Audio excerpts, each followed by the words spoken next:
Noah Takacs, everybody. The one and only. Look at him. Look at this guy. Ha ha ha. Good to see you, bro. It's been a Good to while. see you too. Yeah, I know it has been. Where you at? Still in Bradenton, Florida, just grinding out the low A season with the Bradenton Marauders. Maybe Pittsburgh Pirates organization, right-handed pitcher. How you feeling? How's it going? Feel good. Feel good. I mean, we got kind of a weird doubleheader today, so just kind of prepping for that right now. Doubleheader. That was done. Long time Yeah, ago. no, we got like a continuation game because we didn't finish a game a couple weeks ago against this one team. Started pouring rain in like the ninth inning, so we got to finish that game today because it was tied, and then we got to play another one. Are you throwing? Yeah, yeah, I'll be throwing. I don't know what part of the games I'll be throwing, but sometime today. How's development going for you, bro? How's God, I haven't seen you throw since 2022. Were you Yeah, 2022? Yeah, that's when I was back with the Harbor Cats. Yeah, your last. You just finished your, I think, your last year at Sac State. So, gosh, over 3 years ago. Where are we at? How are we? How's the development since then? I mean it's been good. I mean I've gone through elbow surgery since then, so I mean it's been a bit different, but it's been good. I mean I'm just kind of going through what I think I need to go through at this level, and kind of just being my own best pitching coach. You know what I mean? And just As you trying to grow, figure out like what works best for me and well, I mean, as you whatever I grow, believe that it is. Yeah. something that you're learning as you grow. You need to be your best coach. You need to listen to your body. You need to understand what you're doing. What's what have you learned about yourself? This is more of the mental side of the game we're talking about here. Again, quick and dirty, 15, 20 minutes. Since leaving high school, like give me a little breakdown of like Sac State to pro ball, high school Sac State pro ball. What have you kind of learned about yourself as a pitcher? I mean, I think I've learned a lot. I think I've learned a lot in like how I need to operate. Like if I'm gonna be like a calmer guy out on the mound, or if I'm gonna come in with like a bunch of hothead energy, like I just like pounded a Red Bull or something like that. I've definitely tried both ways, and I feel like there's definitely reason to use both of those methods. But I mean, right now I'm in one of those runs where I feel good when I'm throwing, when I'm calm, and when I'm really just the only thing that I'm thinking about is breathing. But I mean, there have been some instances where if I'm coming in for the save in the ninth, like I'm gonna go and slam my pre workout because I need to be absolutely fired up. So if it's the ninth inning, I've been sitting around for 2.5, 3.5 hours sometimes, but it's been a long game. So That's I mean, I interesting. think I I think mean, that's actually low key the biggest one. that's interesting to hear because, in my opinion, you're a calm dude. Like, I don't Yeah, think I've ever seen you, like not get fired up, but like, some guys get absolutely go yeah, at bonkers, right? So, to be able to pull that out of your back pocket, ninth inning, pre workout, all that, it's yeah. kind of an extra gear. Did you do that in college? Well, it's funny you say that because in college, my coach Reggie, Mm-hmm. um, he used to tell me that I needed to be like more animated, and it didn't look like I cared or gave a fuck. So my sophomore year at Sac State, like every time I punched anybody out, like I would be fucking yelling, even if I was throwing Yeah. 87 or if I was throwing 91. Like I didn't care if I got a punch you, like I was yelling just to like. It wasn't even. I don't even know if it was for me. It was mainly just so that I was kind of just being a yes man, I guess, to my coach. But I mean, I feel like I had to do that. You kind of got to do that. That's how it is. If you want some more Trevor Bauer, you got to give him more Trevor Bauer, right? Yeah, yeah, yeah. I mean, I'm. It's not like it changed my game or anything like that. It just was a little something at the end. What about in high school? What about national team? I mean, obviously, calm guy. I remember watching you in high school. Just calm guy. National team, nothing crazy, right? Yeah, yeah. No, I would. I mean, yeah, I would always say that I was always just a calmer guy on the mound, and I honestly, I don't know if I kind of just went away from that, but I feel like there's a lot of guys that were telling me that I need to be like more animated and needed to be more like lively, and I think I kind of got that confused with like trying to tense up and muscle up everything. And I feel like sometimes when I used to try to be like that animated guy, I used to just like I would be thinking about that before the pitch, and then it would kind of just make me kind of spiral, and I would throw a Mhm. ball, and then I try to be more animated, then I throw another ball. You know what I mean? Yeah, Whereas yeah. like if I'm just only thinking like, okay, just breathe, like I'm gonna be as loose and as limber as I can possibly be in that situation. I feel like. Breathing is, I mean, I love, we'll go move over to the breathing piece. Huge, right? How has that been for your game? Like, breathe, obviously, we all breathe. That's what we do all day. But to actually No, it's focus, massive. when did you learn that and how did you learn that? I think I've just picked it up like through the years. And I'm not saying that I'm like the best at it or know the most about it, but I think I just, No attack hits number one breather in America. yeah, no, but like, I don't know. I just see I see videos online of guys talking about it. I mean, all the best guys in the league talk about it. All the best guys in any professional sport talk about it, I feel like. And I mean, Wim Hof breathing methods, everyone in like high level sports, I feel like knows about that. Mhm.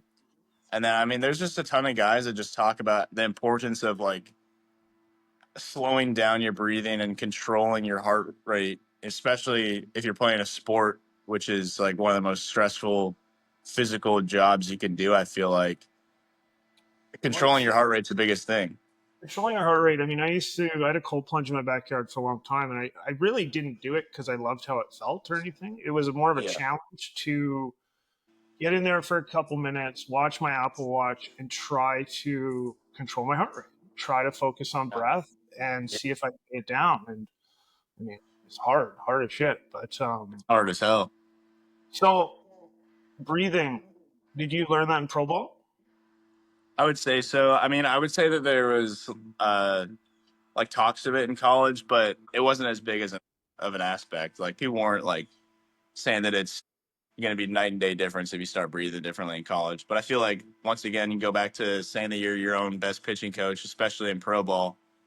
I feel like that was just something that I felt that I needed to do. So I'm just going to do it. I'm not going to wait for somebody to tell me that it's a good thing to do. Like I'm just going to go do it. Yeah, that's a maturity thing on your part. Maybe. I mean, I am 23 now. I'm not 17 going to Dunedin to play with the national team anymore, which is crazy. Yeah. But I am in Dunedin, so um. Yeah, but like if if you give a little message based on breathing to I kind of do this podcast for parents, kids, etc.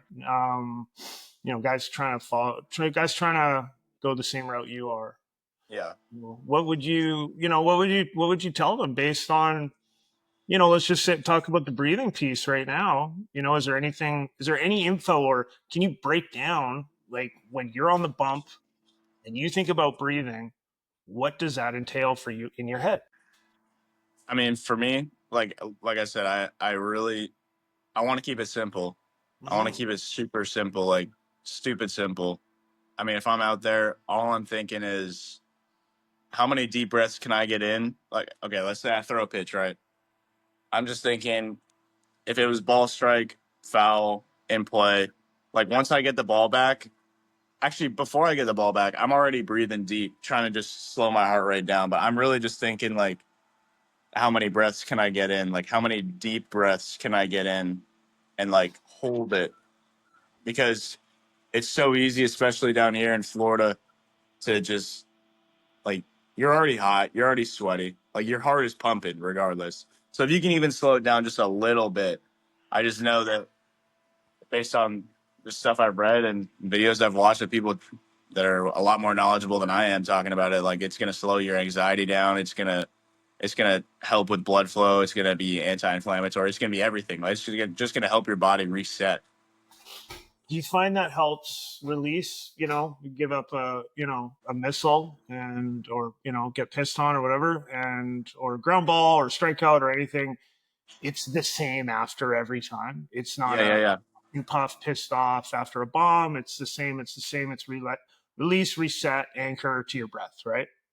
Yep, 100%. And that's what I believe in. I believe in consistency. I mean, I'm not where I want to be. I'm definitely on the path to being where I want to be, but I think that the only way that I'm going to get there is if I'm consistent as hell. And I think that that consistency also goes into breath work. Because if I'm a different guy every pitch, if I give up a bomb or if I give up a single or if I walk a guy, like if I'm a different guy going into every different pitch, like I'm never even gonna know what I'm gonna be able to give myself. Nonetheless, like what the manager's gonna get me. Take me back to high school. Take me back to Bantam. Take me back to anything like that where that was different. Do you remember anything like that? I mean, what I remember from high school baseball in Victoria, I just feel like it was. I just thought it was so simple. Like I wasn't even thinking about like I wasn't thinking about anything except dominating. I was just like I am, or I know I'm gonna go out and pitch, and I'm gonna pitch 6 or 7 of the 6 or 7 innings in the game that I'm throwing. Like it wasn't even like a question. I just felt like I still need to get back there. I need to figure out how to get back to that like overly dumb confident mindset because there are guys in pro ball that are like that and they just dominate. And I think it is 100% because they literally just ooze overconfidence. And even if you don't believe it, even if you're like you're fucking horse shit, like I don't know how you're like oozing this much confidence, but like they'll still go out there and they'll dominate. They'll dominate over because they're overconfident. So I Well, say I say that that's what it makes me think about. would you say there's intelligence there or lack of intelligence there? You know, I mean, that's it's a funny thing you talk about that Yeah. because with intelligence comes thought, and thought with thought comes self evaluation, and Yeah. self evaluation is continue. You start overthinking, and then you're trying to control that with a breath, and then you get some knucklehead who's just like do do do, like just watched an episode of South Park, warmed up, and he's good to go, and he's just excited to go see his horse after the game or something. You know? It's honestly, it's like you gotta care so much that it overtakes everything in your whole day, but then you also gotta not give a fuck. And it's the art of not giving a fuck at the end that like somehow all guys that I'm seeing making the big leagues and making lasting impressions literally look like they don't give a damn. And it's Have the you read craziest thing. Have you read the book, The Art of Not Giving a Fuck? No. All right, I'll send that info over to you. That sounds like Yeah, that's what you need. please. Yeah, yeah, it sounds like that's what you need. Yeah, yeah. Do you work with anybody, or like you said, everything's pretty much self. You're reading. Is there any mental performance coaches or anybody in the organization that you've done work with?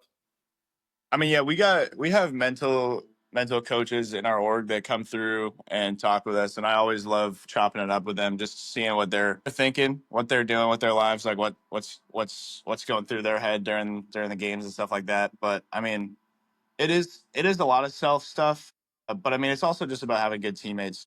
I mean, I have a bunch of good buddies that are on the team, and we're always shooting ideas off each other and just talk about this and that, just like tugging each other's chain, just like making sure that we're all good. But I mean, yeah, I'd say, and that's not even to say that my coaches are bad coaches. Like I think my coaches are great coaches. It's just there's only one of them. There's only one pitching coach for 17 guys. Like I'm not gonna expect that he's gonna focus all his attention on me. You know what I mean? Well, you're a pro, right? I mean, this is your job. Yeah, Obviously they serve a purpose. They have jobs to do. There's coordinators. They have to follow for sure. direction. Um, but I love the fact, and this is who to talk to, Thomas Green. Remember Thomas Green? Yeah, yeah, yeah. Yeah. And so I was talking to Thomas yesterday, and he's playing independent ball. He was in Fargo, and he was talking about ex big leaguers in the clubhouse, and everybody at this age now, as you grow up, the ability to share feelings, how you Yeah, actually feel with guys, as opposed to being yeah, in high school where we don't you don't really do that. And it's not that it's frowned upon. You just don't have that confidence and humility in yourself to just be open and understand that it's going to help you. I mean, yeah. I agree.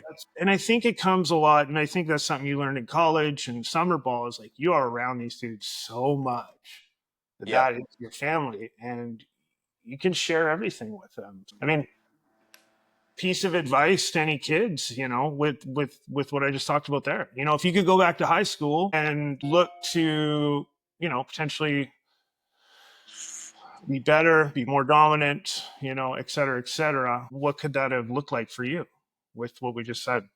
I mean, I feel like from a standpoint of like using your teammates and like actually just wanting to grow as like a ball player with your team instead of because I feel like when I was growing up, there's a lot of guys that were playing high level ball Mhm. that that would say that they would want to go play college just because that was like quote unquote the thing to do. You know what I mean? Oh, of Instead course. of like them actually telling me to my face like, yeah, I really want to go play at XYZ school, or I really want to go play in this state, or I really want to do this and that. You know what I mean? It was more of just like, I'm playing right now and everyone tells me that I'm good enough to play college, so I'm going to say that I'm going to go play, but that's all I'm doing is I'm just showing up to my practices, and then that's kind of it. But I feel like now, at least from what I see, I feel like there's more team oriented stuff, and like people are actually striving to get recruited out of the team instead of like just to make a name for themselves. So I think it's already honestly started to be a lot better. But I mean, I would say just be close with your guys. Like if you and your two boys really want to play pro, like just start grinding, man. Like don't wait for it.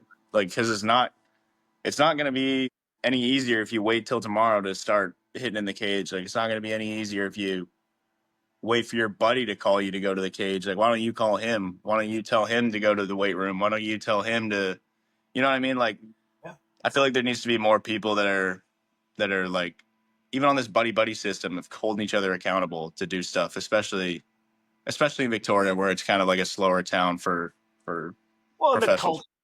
Yeah, I mean it's a culture piece too, right? We Yeah. don't have that culture. Obviously, you've Yeah.